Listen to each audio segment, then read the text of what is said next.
Nitish Kumar RJD से क्यों अलग हो रहे हैं? जब इसकी पूरी कहानी सुनेंगे आप तो चौंक जाएंगे।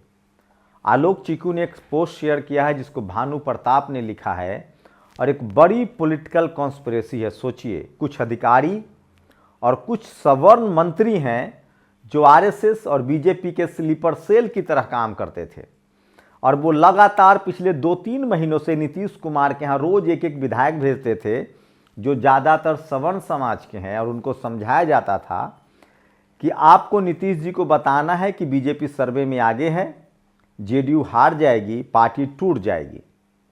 और ये सब कुछ पॉलिटिकल कॉन्स्पिरेसी के तहत किया गया है। नीतीश कुमार को रोज कम से कम 1 या 2 विधायकों से मिलवाया जाता था जो जेडीयू के होते थे। वो उनको फीडबैक देते थे कि सर्वे चल रहा है, बीजेपी बहुत आगे है, धार्मिक ध्रुवीकरण हो गया है और आपकी पार्टी चुनाव हार जाएगी। ये कौन लोग हैं आप सबको पता है। सोचिए, कांग्रेस के तमाम नेता कांग्रेस में रहते हुए बीजेपी के लिए बैटिंग करते हैं। तो ये एक बात तो तय है कि बीजेपी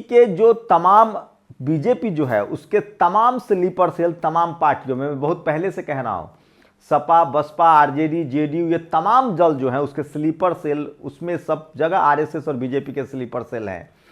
खुद राहुल गांधी ने कहा है कि कांग्रेस में तो सबसे बड़ा स्लीपर सेल है।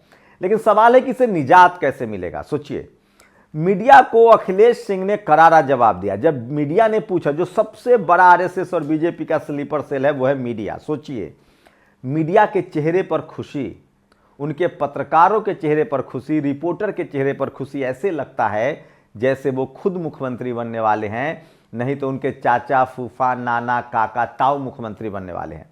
मीडिया की इस खुशी की वजह क्या है? मीडिया की इस खुशी की वजह है जातिवाद, मनुवाद। उनको लगता है कि बिहार एक अभेद किला है, सोशल जस्टिस की लड़ाई है। और सोचिए, ये मीडिया वही मीडिया है जो आरजेडी और जेडीयू के गठबंधन के बाद जंगल राज कहती है, शोक मनाती है और तरह तरह की अफवाह फैलाती है। यही मीडिया जैसे ही नीतीश कुमार आरजेडी को छोड़कर बीजेपी के साथ जाते हैं तब सुशासन बाबू हो जाते हैं। अब आप सोच रहे हैं कि मीडिया का क्या इंटरेस्ट है। यही मेन खेल है मेरे दोस्तों, जाति का कनेक्शन है। दरअसल इस देश की जो मीडिया है वो चाहती है कि दलित, पिछड़े, आदिवासी नेता या तो उसके पाले में रहें, उसके लिए बैटिंग करें, या फिर वो सत्ता से ही बाहर रहे। जब जब इस देश में, सोचिए, यही नीतीश कुमार अगर इनकी अकेले की सरकार बन जाए तो भी ये विलेन होंगे, जंगल राज चलेगा। जब यही आरजेडी या यही, मैं फिर कह रहा हूं, चिराग पासवान जो आज बीजेपी के साथ हैं, कल वो पाला बदल लें तो वो बहुत बड़े विलेन हो जाएंगे। या तो आप बीजेपी आरएसएस के साथ रहिए या फिर आप बहुजन आंदोलन की बात मत कीजिए। लेकिन बिहार में अभी पेच फंसा हुआ है, इतना आसान नहीं है। मैं फिर कह रहा हूं, एक और पोस्ट बता रहा हूं। सोचिए, आनंद मोहन को छोड़ना बहुजन समाज की नाराजगी की वजह थी। शहाबुद्दीन के साथ किस तरह से हुआ, आनंद मोहन को किस तरह से जेल में छोड़ा गया, किस तरह से मनीष कश्यप नाम के एक ट्यूबर को किस तरह से क्लीन चिट दी गई, उसे बचाया गया। और वो लगातार आके कह रहा था कि 180 दिन बाद सरकार गिर जाएगी। इसका मतलब है कि मनीष कश्यप के बीजेपी नेताओं से संबंध है और खासकर उस स्लीपर सेल लॉबी से जो जेडीयू के नेता हैं, जो जेडीयू के साथ हैं, वो अधिकारी जो जेडीयू के साथ हैं और उनसे उसका कनेक्शन है। नहीं तो उसे कैसे पता था कि ये सारी घटनाएं होंगी। नीतीश कुमार को पूरी कॉन्स्पिरेसी करके गुमराह किया गया है। और चूंकि ये इसलिए गुमराह किया गया क्योंकि नीतीश कुमार तेजस्वी यादव के साथ मिलके सोशल जस्टिस की बड़ी लकीरें खींच रहे थे। आजादी के बाद पहली बार भारत में किसी सरकार ने जाति जनगणना कराया, उसके आंकड़े जारी कर दिए। जाति जनगणना तो कांग्रेस के दौर में हुई थी, लेकिन तब उस समय के कांग्रेस के 3 ब्राह्मण नेता जाति जनगणना, उस समय के, सोचिए, उस समय के जो बीजेपी के ओबीसी नेता थे, चाहे वो मुंडे हों, चाहे आपको बता दें कि वही बिहार से यादव थे, उसके बाद मुंडे थे, ये तमाम लोगों ने जाति जनगणना की मांग की थी और संसद में कांग्रेस के प्रधानमंत्री मनमोहन सिंह के मुंह पर रोज भाषण देते थे। कौन भूल सकता है गोपीनाथ मुंडे साहब को। तो सोचिए, उस समय के तमाम ओबीसी नेताओं ने, बीजेपी के नेताओं ने दबाव बनाया था, जाति जनगणना के आंकड़े आए, जाति जनगणना हुई। लेकिन चिदम्बरम, सिब्बल और प्रणब मुखर्जी जो अब नहीं रहे, इन लोगों ने कॉन्स्पिरेसी करके उसको रोक दिया। तो सोचिए, जब कांग्रेस के सवर्ण नेता जाति जनगणना के खिलाफ थे, रिजर्वेशन के खिलाफ थे, तो आरजेडी और जेडीयू की नीतीश कुमार ने तो जाति जनगणना कराकर आंकड़े जारी कर दिए थे और 65% रिजर्वेशन कर दिया था। आरजेडी कह रही थी कि इकोनॉमिक वीकर सेक्शन को खत्म किया जाए, लेकिन तब भी सवर्ण लॉबी ने वो करवाने में कामयाब रहे। तो दरअसल जो सवर्ण लॉबी है, सोचिए आप मामूली से कैलकुलेशन कीजिए। इस देश में मुझे सबसे ज्यादा फोन आते हैं वैकेंसी के। जो समाज आपको चपरासी नहीं बनने देना चाहता है, वो समाज आपको चीफ मिनिस्टर, प्रधानमंत्री, चीफ जस्टिस बनने देगा। चपरासी की बहाली में जब भर्तियां में गड़बड़ी की जाती है, आरक्षण को खत्म किया जाता है और जनरल की सीट बढ़ाई जाती है, चपरासी की भर्ती में डॉक्टर, इंजीनियर, तमाम नौकरियों में जो लोग जानबूझकर गलतियां करते हैं और रिजर्वेशन को खत्म करते हैं, एससी, एसटी, ओबीसी, किसानों के आंदोलन अधिकारों को छीनते हैं, कॉलेज, यूनिवर्सिटी, मीडिया, जुडिशियरी, सब जगह आपके अधिकारों को छीना जाता है, उन लोगों को कैसे बर्दाश्त होगा कि नीतीश कुमार और तेजस्वी यादव की जोड़ी बिहार में सरकार बनाकर 65% रिजर्वेशन कर दे, जाति जनगणना करे और 2024 का पॉलिटिकल मुद्दा जाति जनगणना को बना दे? ये बर्दाश्त करेगा? ये बड़ी कॉन्स्पिरेसी जेडीयू के बड़े सवर्ण नेताओं ने मिलकर किया है, जो उनके आसपास रहता है। 4 बड़े नेता उनके आसपास रहते हैं। विजय चौधरी जो जनरल कैटेगरी से हैं, संजय झा जो जनरल कैटेगरी से हैं, केसी त्यागी जो जनरल कैटेगरी से हैं, एक आते हैं ललन बाबू। ललन बाबू के बारे में कहा जा रहा है कि वो सोशल जस्टिस के बड़े पैरोकार हैं और आरजेडी से नजदीक थे, लेकिन है सवर्ण समाज के। तो ये पूरा जो खेल है, जो सवर्ण लॉबी है, जो सवर्ण लीडरशिप है नीतीश कुमार की पार्टी में, इन सब लोगों ने नीतीश कुमार को दिग्भ्रमित किया। रोज एक एक विधायकों को जानबूझकर भेजा गया कि आप जाके नीतीश जी को बताइए कि पार्टी हार जाएगी, बीजेपी के साथ जाना फायदेमंद है, क्योंकि उनको लगता था कि अगर ये सरकार रह गई 2025 तक तो 10 लाख नौकरियां भी देंगे, अगली बार तेजस्वी सीएम होंगे। और सबसे बड़ी बात, नीतीश कुमार बड़े कैंडिडेट थे प्रधानमंत्री के, ओबीसी का बड़ा चेहरा थे, और वो अगर एनडीए के खिलाफ जाते तो बीजेपी के लिए मुश्किल होती। 5 से 6 राज्यों में, छत्तीसगढ़, उड़ीसा, यूपी, अखिलेश यादव ने तो कल यहां तक कह दिया कि आप प्रधानमंत्री के चेहरा हैं। तो ये बड़ी कॉन्स्पिरेसी है। बीजेपी और आरएसएस के स्लीपर सेल ने, जिसमें अधिकारी, नेता जो तमाम दलों में, उन्होंने कॉन्स्पिरेसी करके इस गठबंधन को तुड़वाया है, ताकि नीतीश कुमार जो चुनौती पेश कर रहे थे वो चुनौती कहीं ना कहीं कम पड़ जाए।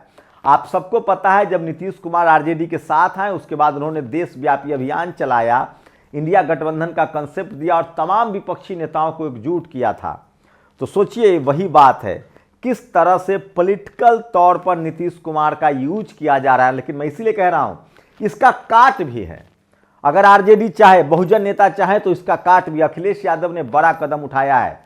यूपी में गठबंधन हो गया है, कांग्रेस और समाजवादी पार्टी का 11 सीटें कांग्रेस के पाले में जाएंगे। लेकिन मैं फिर कह रहा हूं, बहुजन समाज के नेताओं को अपना ईगो छोड़ना पड़ेगा और सपा, बसपा, आरजेडी को एक साथ आना पड़ेगा। और खासकर अभी मैं बिहार की अगर बात करूं, बीएसपी एक बड़ा फैक्टर है। बिहार में 2 बड़े चेहरे हैं जो नीतीश से ज्यादा फायदेमंद होंगे आरजेडी के लिए, चिराग पासवान और दूसरा मुकेश सहनी, वीआईपी। मुकेश सहनी तो कल कहा भी कि मेरी पार्टी को तो बीजेपी ने तोड़ दिया, नहीं तो आज मैं भी चौधरी होता। ये बड़ा मौका है। 40 लोकसभा की सीटें हैं। अगर नीतीश जी गठबंधन में रहते तो वो 20 सीटें, आधे सीटें उनके हिस्से में जाती। वोट 3% से ज्यादा अब नीतीश जी के पास अपना वोट नहीं है। वो एक देशव्यापी चेहरा है। बीजेपी के लिए वो 7-8 राज्यों में फायदा करा सकते हैं। लेकिन बिहार की बात करें तो अगर कुर्मी समाज की ही बात करें तो 3% का वोट है। 3% में 1.5% वोट तो हिंदू के नाम पर ऐसी बीजेपी के साथ है, 1.5% वोट नीतीश कुमार के पाले में था। इसकी भरपाई तेजस्वी यादव कर सकते हैं। बस करना यह पड़ेगा कि मुकेश सहनी आपके पाले में आए, उनको 3 से 5 सीटें दीजिए। चिराग पासवान को डिप्टी सीएम कहकर अंतिम तक मनाइए, लास्ट तक उनको मनाइए, क्योंकि अगर वो आते हैं तो 5%। मैं फिर कह रहा हूं, चिराग पासवान भूले नहीं हैं। जिस तरह से नीतीश कुमार ने उनकी पार्टी तोड़ी थी, सबको पता है। मुकेश सहनी भूला नहीं है बीजेपी, जिस तरह से उन्होंने पार्टी तोड़ी थी। ओवैसी फैक्टर भी है, लेकिन उसके लिए एक प्लस पॉइंट है कि आपको मुस्लिम समाज के जो बिहार से जो क्रूसेडर हैं, जो जेल में, चाहे से मिरान हैदर, इन लोगों को आपको टिकट देना पड़ेगा। वैसे लालू यादव की अपनी छवि भी बहुत बड़ी है और मुस्लिम समाज उनके साथ है, क्योंकि वो डिप्टी सीएम बनाने की बात भी कह रहे हैं। मांझी जी अगर इस पाले में आ सकते हैं तो इससे सोने पर सुहागा है, लेकिन नहीं भी आते हैं तो मैं फिर कह रहा हूं, सबसे बड़ा विकल्प है कि अगर 25 सीटों पर 5 कांग्रेस को दें, 5 लेफ्ट पार्टियों को दें, 5 मुकेश सहनी को दें, चिराग पासवान आते हैं तो 20 सीटों पर आरजेडी चुनाव लड़े और 5 चिराग पासवान को या 10 सीटें चिराग पासवान को दीजिए, बड़ा फैक्टर होगा। 20 सीटें अगर आरजेडी लड़ती है उसमें से 10 सीट जो है वो अपने वोटर को दें, जो उनका हार्डकोर वोटर है, लेकिन 10 सीटों पर उनको सवर्णों को एक भी टिकट अगर वो देते हैं तो वो टिकट पानी में जाएगा, बर्बाद होगा।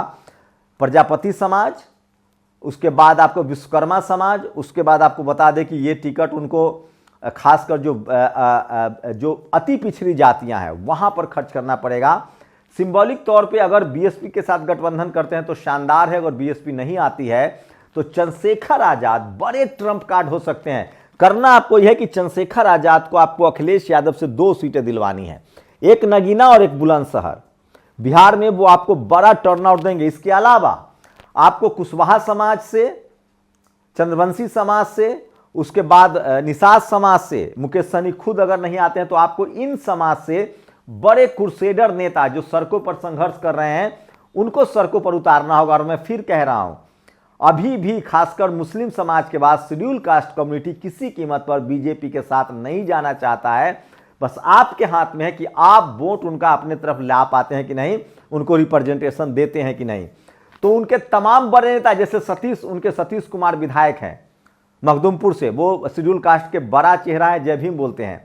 उनके एक सहनी विधायक हैं जो जय भीम बोलते हैं, जिनको अभी सजा हो गई थी, उनकी सदस्यता चली गई थी। ऐसे बड़े क्रूसेडर को आपको सड़कों पर लाना होगा। चंद्रशेखर यादव आपके पास हैं, उसके बाद फतेह बहादुर जैसे विधायक हैं। सोशल जस्टिस के नारों को और बुलंद करना पड़ेगा। मैं फिर कह रहा हूं, इस सरकार को गिराने में जो ब्यूरोक्रेसी की सवर्ण लॉबी है, इस सरकार को गिराने में जो पॉलिटिकल सवर्ण लॉबी है जेडीयू के, वो सब शामिल है, क्योंकि उनको पेट में उनको खाना पच नहीं रहा था, क्योंकि बिहार में सोशल जस्टिस की बात हो रही थी। मैं इसलिए कह रहा हूं कि सवर्ण समाज के नेता किसी पार्टी में हो, उनकी सिंपैथी आरएसएस और बीजेपी के साथ होती है। जैसे बहुजन समाज का नेता जिस पार्टी में हो उसकी सिंपैथी पार्टी के साथ होती है, वो अपना हित देखता है, समाज का हित नहीं देखता है। लेकिन सवर्ण समाज के नेता अपना हित नहीं देखते हैं, वो समाज का हित देखते हैं। और इसकी वजह है क्योंकि वो ज़्यादा शिक्षित हैं और ज़्यादा समाज के प्रति सचेत हैं। बहुजन समाज को भी धीरे धीरे इस ओर जाना चाहिए। जैसे सोचिए, आज सवर्ण समाज की दर्जनों पार्टियां हैं, लेकिन सवर्ण समाज वोट किसको करता है? ममता बनर्जी को नहीं करता है, कांग्रेस को भी नहीं करता है, वो नवीन पटनायक को भी नहीं करता। वो एक मुफ्त वोट बीजेपी को देता है, क्योंकि उसकी राजनीतिक और सामाजिक समझ है। तो सोचिए, पार्टी कोई हो, अगर सवर्ण नेता है तो उसकी सीधे सीधे सिंपैथी आरएसएस और बीजेपी के साथ। अगर इतनी सी बात दलित बहुजन वाली पार्टियां न समझ पाए तो उनकी गलती। नीतीश कुमार को पूरी तरह से गुमराह किया गया है, रोज रोज उनको रोका गया, और इसलिए रोका गया है क्योंकि वहां जस्टिस की लड़ाई चल रही थी, नौकरियां दी जा रही थी, रिजर्वेशन लागू किया जा रहा था, और 65% SC ST OBC का रिजर्वेशन दिया गया था। ये बड़ी कॉन्स्पिरेसी है और देर सवेरे नीतीश कुमार को भी समझ में आ जाएगी।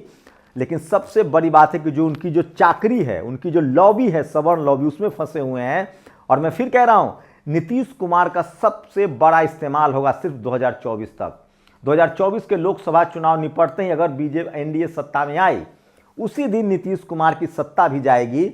अब बीजेपी बिहार में अपना मुख्यमंत्री चाहता है, अपनी सरकार चाहता है, उसे कोई कम से कम बहुजन तो नहीं चाहिए। चिराग पासवान को भी भले वो मुख्यमंत्री बनाने का आश्वासन दे रहे हैं, सम्राट चौधरी तक को डिरेल कर दिया जाएगा, जैसे यूपी में हुआ था। केशव प्रसाद मौर्य कैंडिडेट थे, अध्यक्ष थे, मुख्यमंत्री के चेहरा थे, और बाद में योगी आदित्यनाथ बनाए गए। आरएसएस रिस्क नहीं लेगी किसी गैर सवर्ण पे, और सवर्ण अगर गैर बहुजन पे भी रिस्क लेगी किसी बहुजन पे भी, तो वो उसकी पूरी नैरेसिंग जो है वो आरएसएस से हुई हो।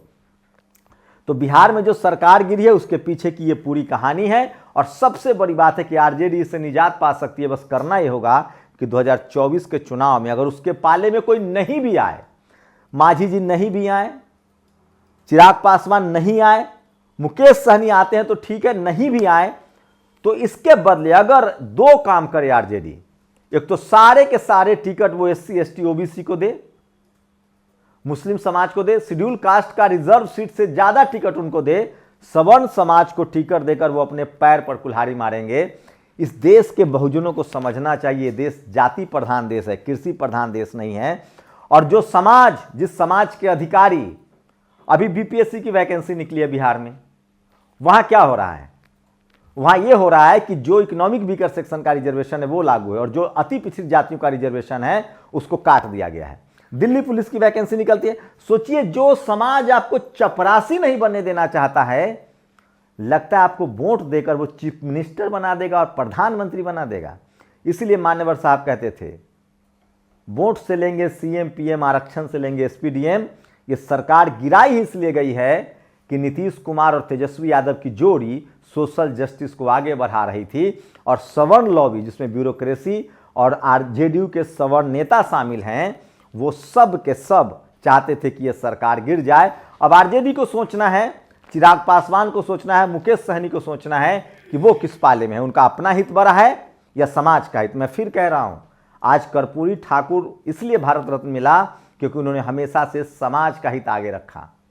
उन्होंने दलित समाज को लाइसेंस दिए बंदूकों के, उन्होंने रिजर्वेशन लागू किया EBC का, अति पिछड़ी जातियों का। मैं इसलिए कह रहा हूं, जब आप अपना हित और समाज का हित चुनते हैं, समाज का हित चुनते हैं, तो आप सबसे ज्यादा विश्वसनीय होते हैं।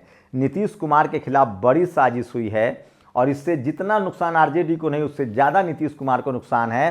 सोशल जस्टिस के एक बड़े नेता हैं, बड़े काम किए हैं, लेकिन कहीं उन तमाम कामों पर उनके जो अपर कास्ट, जनरल कैटेगरी की जो ब्यूरोक्रेसी और उनके जो शागिर्द हैं उस पर पानी फेर रहे हैं, ताकि अगला भारत रत्न के हकदार नीतीश कुमार न बने। RJD को बस इतना ही करना है, पिछले लोकसभा चुनाव के सारे टिकट वो गैर सवर्णों को दे, चुनाव वो जीत जाएंगे। आप लोग अपनी प्रतिक्रिया जरूर दीजिए। शुक्रिया। नेशनल दस्तक की आपसे गुजारिश है कि अगर इसको बचाना चाहते हैं तो नेशनल दस्तक को सब्सक्राइब करने के लिए रेड कलर के सब्सक्राइब बटन को दबाएं, फिर बेल आइकन की घंटी दबाएं। नेशनल दस्तक को बचाने के लिए बहुत जरूरी है कि हर खबर को शेयर करें, लाइक करें, कमेंट जरूर करें।